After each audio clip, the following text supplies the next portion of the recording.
One characteristic emerged as a significant predictor of success, and it wasn't social intelligence, it wasn't good looks, physical health, and it wasn't IQ. It was grit. Grit is passion and perseverance for very long-term goals. Grit is having stamina. Grit is sticking with your future, day in, day out, not just for the week, not just for the month, but for years, and working really hard to make that future a reality. Grit is living life like it's a marathon, not a sprint. A few years ago, I started studying grit in the Chicago public schools. I asked thousands of high school juniors to take grit questionnaires, and then waited around more than a year to see who would graduate. Turns out that grittier kids were significantly more likely to graduate, even when I matched them on every characteristic I could measure, things like family income, standardized achievement test scores, even how safe kids felt when they were at school. So it's not just at West Point or the National Spelling Bee that grit matters, it's also in school, especially for kids at risk for dropping out.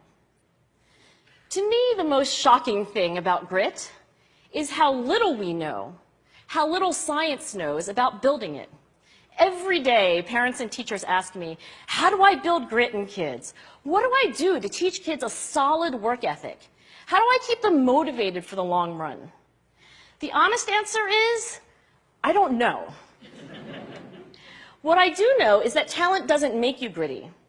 Our data show very clearly that there are many talented individuals who simply do not follow through on their commitments.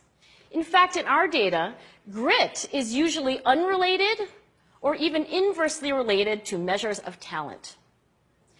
So far, the best idea I've heard about building grit in kids is something called growth mindset.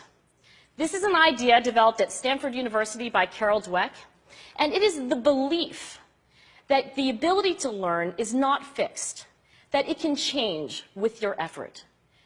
Dr. Dweck has shown that when kids read and learn about the brain and how it changes and grows in response to challenge, they're much more likely to persevere when they fail because they don't believe that failure is a permanent condition. So growth mindset is a great idea for building grit, but we need more. And that's where I'm going to end my remarks, because that's where we are. That's the work that stands before us. We need to take our best ideas, our strongest intuitions, and we need to test them. We need to measure whether we've been successful, and we have to be willing to fail, to be wrong, to start over again with lessons learned. In other words, we need to be gritty about getting our kids grittier. Thank you.